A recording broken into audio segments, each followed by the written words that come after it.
ഗാനസാമ്രാട്ട് സംഗീതശ്രീ Cochin മൻസൂറിന്റെ 25ാമത് recorded സംഗീത പ്രോഗ്രാമിലേക്ക് എല്ലാവർക്കും സ്വാഗതം.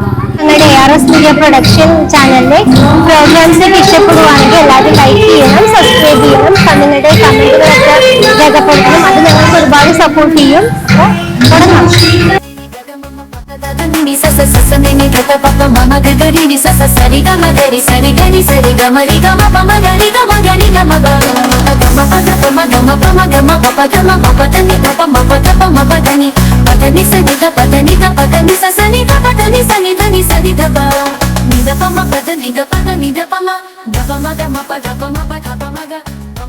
നമസ്കാരം.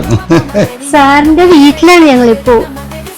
എനിക്ക് ശരിക്കും വന്നു വരുമ്പോ ഭയങ്കര അതിശയായിപ്പോ. ഇവിടെ മുഴുവനും പുരസ്കാരങ്ങളും അവാർഡും ഇത് നിറഞ്ഞിരിക്കുന്ന ഒരു സ്ഥലവും. ഞാൻ ശരിക്കും അന്തിച്ച് അക്കാലത്ത് പറയാം കേട്ടോ. സാർ ഈ സംഗീത ലോകത്തേക്ക് വന്നിട്ട് ഏത് വയസ്സ് മുതലായി സംഗീത ലോകത്തേക്ക് വന്നത്? 10ാമത്തെ വയസ്സിൽ. 10ാമത്തെ വയസ്സിലാണ് അത് പാടി തുടങ്ങിയത്. പിന്നെ ഇതിനെ കുറിച്ച് ഇപ്പൊ ഒരു നമ്മിപ്പോ ചെയ്തൊരു പ്രോഗ്രാം ഉണ്ട് 25ാമത്തെ സംഗീത റെക്കോർഡ്. അതിനെ കുറിച്ചൊന്നും പറയും. അത് ഇപ്പൊ ഇതുവരെ കിട്ടിയത് 24 റെക്കോർഡാണ് കിട്ടിയത്. ഇത്തവണ നമ്മുടെ ഒരു സുഹൃത്തിന്റെ ഭാര്യയ്ക്ക് വേണ്ടി, അവരുടെ ചികിത്സയ്ക്ക് വേണ്ടി 25ാമത്തെ റെക്കോർഡ്. അപ്പൊ അതിന്റെ പ്രത്യേകത വയലാർ രാമവർമ്മ എന്ന മലയാളത്തിലെ മഹാനായ കവി. പിന്നെ മാത്രമല്ല എനിക്ക് കിട്ടിയൊരു ഭാഗ്യമാണ് ആ കുടുംബത്തിൽ ഒരു അംഗമാകാനുള്ള ഒരു ഭാഗ്യം. അത് അമ്മ, എന്റെ പ്രിയപ്പെട്ട അമ്മ, അതായത് ഭാരതി അമ്മ, ഭാരതി തമ്പുരാട്ടി, എന്റെ അമ്മ. ഇത് 2015 അമ്മയും എന്റെ ചേട്ടൻ ശരത് ചന്ദ്രവർമ്മ എന്ന ശരത് ചേട്ടനും, പിന്നെ എനിക്ക് അവിടെ 3 സഹോദരിമാരാണ്, ഇന്ദുലേഖ, യമുന, സിന്ധു, എന്റെ ചേട്ടത്തി ശ്രീജ, പിന്നെ അവിടുത്തെ കൊച്ചുമക്കള് എല്ലാവരും ഈ വയലാർ എല്ലാവരും ചേർന്ന് ഒരുപാട് മോതിരം. അപ്പൊ നമ്മുടെ ജീവിതത്തിൽ കിട്ടിയ ഏറ്റവും വലിയൊരു സൗഭാഗ്യമാണ് ആ ഒരു കുടുംബത്തിൽ നമുക്കൊരു മകന്റെ സ്ഥാനമായിട്ട്. എന്റെ ചേട്ടൻ എപ്പോഴും പറയും ഞങ്ങളുടെ കുടുംബത്തിന് മനുവർമ്മ എന്ന് ചേട്ടൻ പറയുന്നില്ല. അപ്പൊ അത് നമ്മുടെ ദൈവം നമുക്ക് തന്ന ഏറ്റവും വലിയൊരു. അപ്പോ ആ പ്രിയപ്പെട്ട ഞാൻ അച്ഛനെന്നൊക്കെ വിളിക്കുന്ന വയലാറിന്റെ 51 പാട്ടുകൾ. അത് കാരണം വയലാറിന്റെ 50ാമത്തെ ചരമവർഷമാണ് ഇപ്പൊ ഒക്ടോബർ 27 കടന്നുപോയത്. അന്നത്തെ ദിവസം എനിക്ക് അവിടെ ആയിരുന്നു. കാരണം 25 വർഷമായിട്ടും ഒക്ടോബർ 27 എന്ന് പറഞ്ഞൊരു ദിവസം ഉണ്ടെങ്കിൽ എന്റെ ഗാനാർച്ചനയാണ് അവിടെ. ഈ തവണയും അതുണ്ടായിരുന്നു.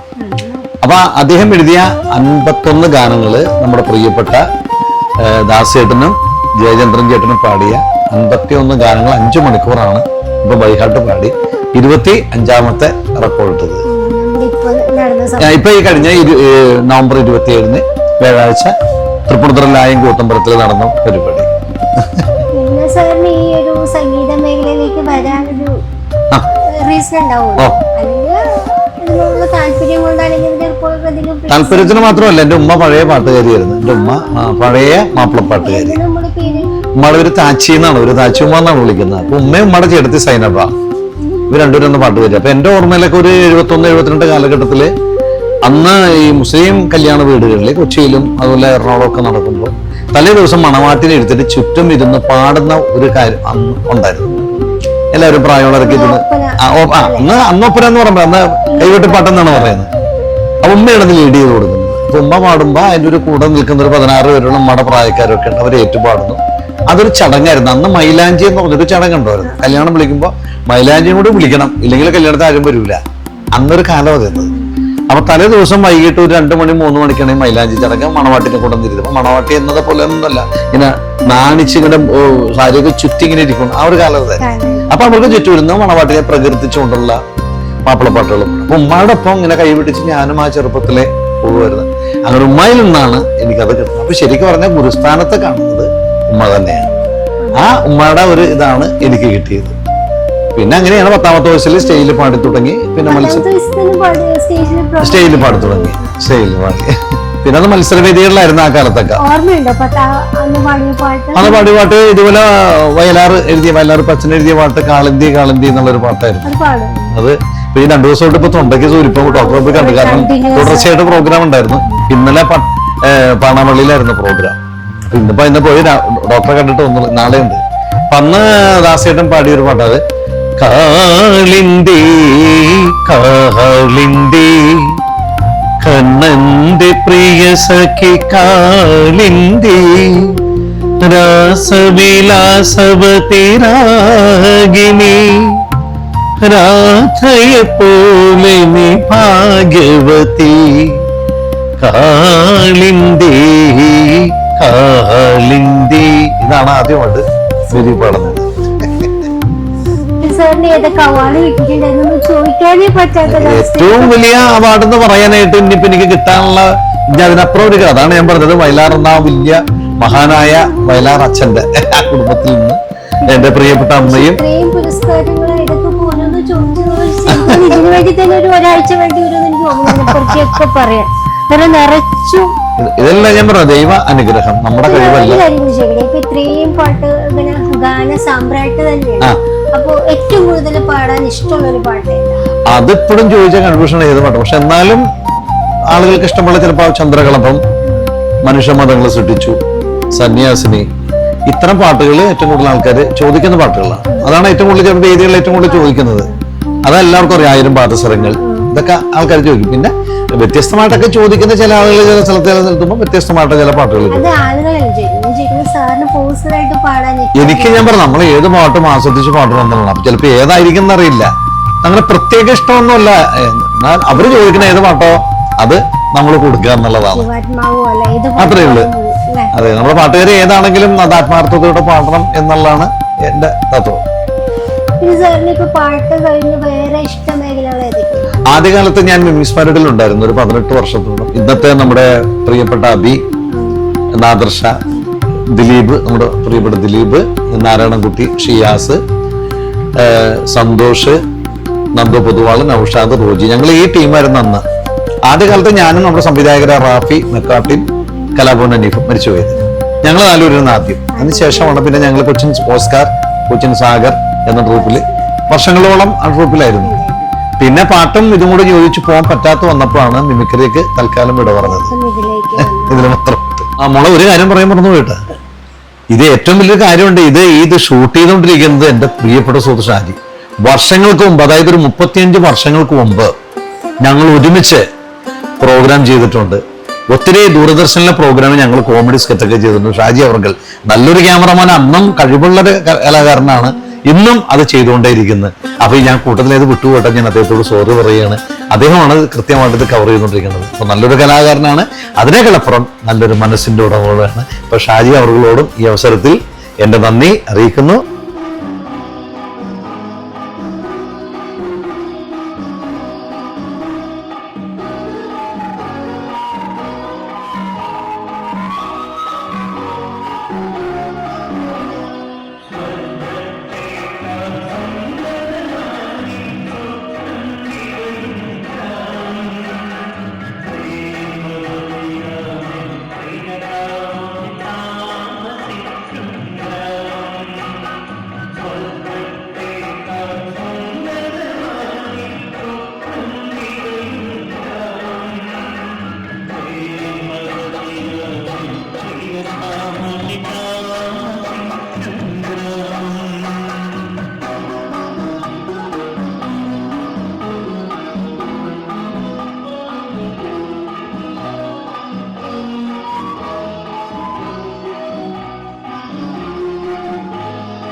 സാർ ഇത്ര നേരം സാറിന്റെ കുറെ ഓർമ്മകളും നല്ല നല്ല വിശേഷങ്ങളും ഒക്കെ പറഞ്ഞല്ലോ. അത് ഇപ്പോ നമുക്ക് എത്ര ദിവസം ഇരുന്നാലും തീരൂല, എന്നാലും വളരെ കുറച്ച് കാര്യങ്ങൾ നമുക്ക് അറിയാൻ പറ്റി.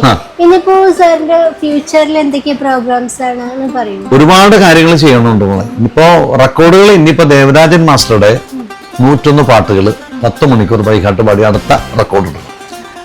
അപ്പൊ അങ്ങനെ ഒരുപാട് കാര്യങ്ങൾ നമ്മുടെ മധുസാറ് പാടി അഭിനയിച്ച 51 പാട്ടുകൾ അത് കാണാതെ വിടും. പിന്നെ ഏറ്റവും വലിയ എൻ്റെ മനസ്സിലെ പ്രതീക്ഷകൾ, എനിക്കൊരു ശിഷ്യയുണ്ട് ലിസ്ബി ആന്റണി എന്ന് പറഞ്ഞത്.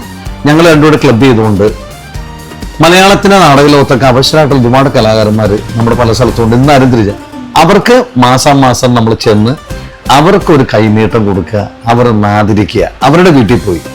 ഇത് എൻ്റെ ഒരു സ്വപ്നമാണത്, അങ്ങനെ ചെയ്യണമെന്നുള്ളത്. അപ്പൊ ഞാൻ നമ്മളെ സമയം കിട്ടുമ്പോൾ അങ്ങനെ ചെയ്യാറുണ്ട്. ഏതെങ്കിലും കലാകാരന്മാർ സ്റ്റേജിലും വർഷങ്ങളോളം നാടക ലോകത്ത് വേണ്ടി അവർ ജീവിതം ഒഴിഞ്ഞു വെച്ച് അവർ ഇന്ന് ആരും തിരിച്ചറിയുന്നില്ല. അപ്പോൾ നമ്മൾ അവരുടെ അടുത്ത് നിന്ന് അവർക്കൊരു ആദരവ് കൊടുക്കുക. അപ്പൊ അത് ജീവിതത്തിൽ അവർക്ക് മറക്കാത്തൊരു അനുഭവം ഇരിക്കുന്നത്. അപ്പൊ ഒരു ചാരിറ്റി കൂടി നമ്മൾ ചെയ്യണം.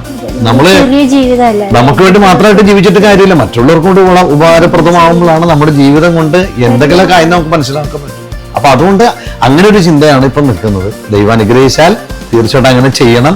അപ്പൊ അതിന്റെ ഒരു മുന്നോട്ടിയായിട്ട് ഇപ്പൊ കഴിഞ്ഞ ദിവസം നമ്മുടെ ഒരു സുഖമില്ലാത്തൊരു സഹോദരിക്ക് വേണ്ടി ഞാൻ അങ്ങനെ ചെയ്തു. ഇതിനു മുമ്പും മറ്റൊരു അനുഭവം ഉണ്ടായിരുന്നു. 2022 ഒരു കലാകാരന്മാരായ ഭാര്യയും ഭർത്താവും രണ്ടുപേർക്ക് രോഗികളാണ്. പക്ഷെ അവർക്കൊരു വീടിന്റെ ഒരു ലോൺ എടുത്ത ജപ്തി നോട്ടീസ് വന്നു 13 ലക്ഷം രൂപയ്ക്ക്.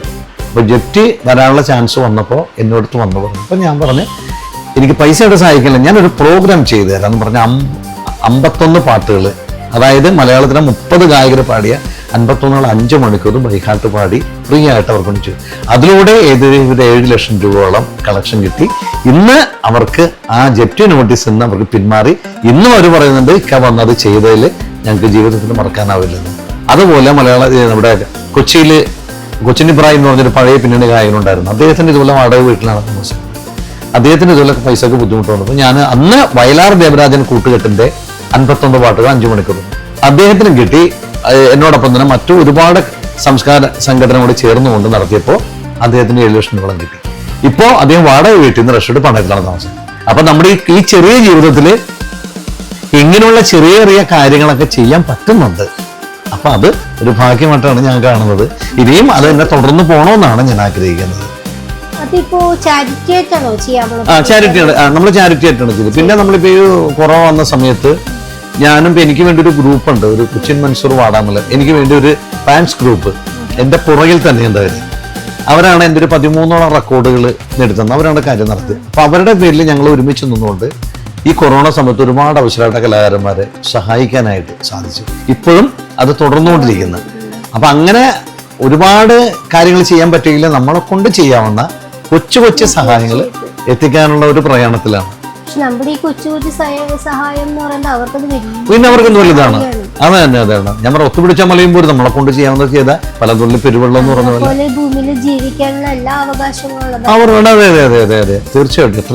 എത്രയോ ഉന്നതന്മാരായിട്ടുള്ള കലാകാരൻ ഇന്നും ശ്രദ്ധിക്കപ്പെടാത്ത എത്രയോ പേരും. ഞാൻ പറഞ്ഞില്ല, വർഷങ്ങളോളം നാടകത്തിന് വേണ്ടി ജീവിതം ഒഴിഞ്ഞു വെച്ച് സ്റ്റേറ്റ് അവാർഡ് മേടിച്ചുള്ള പല നടന്മാരും നടികളും ഇന്ന് ഒരു ഇതില്ലാതെ അവർ തൻ്റെ വീടിനകത്തിരിക്കുകയാണ്. ഇവരൊക്കെ നമുക്ക് തിരിച്ചു കൊണ്ടുവരേണ്ടവർ എത്രയോ നാടകങ്ങൾ അഭിനയിച്ചു. അങ്ങനെ ഒരുപാട് കലാകാരന്മാർ. ഇതൊക്കെ ഭാഗ്യമാണല്ലോ മോളെ. ഇത്ര നേരം നമുക്ക് വേണ്ടിയിട്ട് സാറിന്റെ എന്താ പറയാ, ശരിക്കും പറഞ്ഞാൽ മുഴുവനായിട്ടൊന്നും പറയാൻ പറ്റില്ല എന്ന് എനിക്ക് തോന്നുന്നു. വളരെ കുറച്ച് കാര്യങ്ങൾ, ഇത്രയും പുരസ്കാരങ്ങൾ ഇതൊക്കെ ചോദിച്ചു തീർക്കാൻ തന്നെ 2 ആഴ്ച എടുക്കുമെന്ന് തോന്നുന്നു. അത്രയധികം പുരസ്കാരങ്ങളും ഉണ്ട് സാർ. ഇനിയും ഒരുപാട് ഉന്നമനങ്ങളില്ല സാറിനെ കൊണ്ട് പറ്റുന്ന രീതിയിൽ ഒരുപാട് പേരെ ഇപ്പൊ ഹെൽപ്പ് ചെയ്യുന്ന കേസൊക്കെ തീർച്ചയായിട്ടും സർവേശ്വരൻ ഒരുപാട് ആളുകളെ സഹായിക്കാനും സാറും ഒരുപാട് ഉന്നതികൾ സാറ് വിചാരിക്കുന്നതിന്റെ അപ്പുറം ഉന്നമനങ്ങളിൽ എത്താൻ വേണ്ടി സർവേശ്വരൻ സാറിന് അനുഗ്രഹം. മോളെ കുടുംബത്തെയും ഇപ്പോ ഡിസംബറായി, നമ്മളിപ്പോ 25 നമ്മൾ ഇവിടെ പറയുന്നു, ഇനി 26 വരെയാണ്. തീർച്ചയായിട്ടും എല്ലാവർക്കും, മോളടക്കം നമ്മുടെ എല്ലാവരും സകലമായ എല്ലാവർക്കും നല്ലൊരു വർഷമായിട്ട് 2026 തീരട്ടെ. സുഖവും സന്തോഷവും ഒക്കെ നമുക്കുണ്ടെങ്കിലും ദുഃഖങ്ങളില്ലാതിരിക്കട്ടെ. അതുപോലെ ഞാൻ എപ്പോഴും പറയുന്നതാണ്, നമ്മുടെ ജീവിതം കൊണ്ട് മറ്റുള്ളവർക്ക് മരുന്നാകാൻ സാധിച്ചില്ലെങ്കിലും മുറിവാകാതെ നോക്കുക. അതാണ് ഞാൻ പറയുന്നത്. അപ്പോൾ നമ്മുടെ ജീവിതത്തിൽ നമുക്ക് നമ്മുടെ തെറ്റുകൾ നമ്മൾ കണ്ടെത്താൻ, ഒരിക്കലും മറ്റുള്ളവർ വിമർശിക്കാനോ കുറ്റം പറയാനോ ശ്രമിക്കരുത്. നമ്മുടെ പോരായ്മകൾ നമ്മൾ കണ്ടെത്തണം, അതാണ് വേണ്ടത്. അപ്പം അങ്ങനെ നല്ലൊരു മനസ്സുണ്ടെങ്കിൽ, ഞാൻ പറഞ്ഞില്ലേ, മനുഷ്യനായതുകൊണ്ട് കാര്യമില്ല, മനുഷ്യത്വമുള്ളവനാകുമ്പോഴാണ് നമ്മൾ മനുഷ്യനായിട്ട് ചെയ്യുന്നത്. അപ്പൊ എന്നും വിനയത്തിന്റെ പ്രത്യേകിച്ച് ഈ ക്രിസ്തുവിന്റെ തിരുപ്പറവി വരുന്നു. ക്രിസ്തു നമ്മളെ പഠിപ്പിച്ചേക്കണം, നിന്നെ പോലെ നിന്റെ അയൽക്കാരനെ സ്നേഹിക്കാനാണ് പറഞ്ഞത്. തന്നെത്താൻ ഉയർത്തപ്പെടുന്നവൻ താഴ്ത്തപ്പെടും. അങ്ങനെ അദ്ദേഹത്തിന്റെ ആ വാക്കുകളെല്ലാം ഇന്നും നമുക്ക് പഠിക്കാം. അതിലൂടെയാണ് നമ്മൾ കണ്ടെത്തേണ്ടത്. അപ്പൊ തീർച്ചയായിട്ടും എല്ലാവിധ പ്രാർത്ഥനകളും ഞാൻ തരുന്നു. നല്ലൊരു ക്രിസ്മസ് ആശംസകൾ മുൻകൂട്ടി തരുന്നു. ഒപ്പം ഹൃദയം നിറഞ്ഞ ഹാപ്പി ന്യൂ ഇയർ, ഒരു പുതുവത്സരാശംസകളും മോൾക്കും മോളുടെ ഭർത്താവിനും കുടുംബത്തിനും എൻ്റെ ഹൃദയം നിറഞ്ഞ ആശംസകൾ. ഇത് കണ്ടുകൊണ്ടിരിക്കുന്ന നമ്മുടെ എല്ലാ പ്രിയപ്പെട്ടവർക്കും ഈ പരിപാടി കണ്ട് പ്രോത്സാഹിപ്പിച്ചുകൊണ്ടിരിക്കുന്ന നിങ്ങൾക്ക് എല്ലാവർക്കും ഞങ്ങളെല്ലാം ഹൃദയം നിറഞ്ഞ നന്ദി അറിയിക്കുന്നു. എല്ലാവരെയും ദൈവം അനുഗ്രഹിക്കട്ടെ. നന്ദി, നമസ്തേ.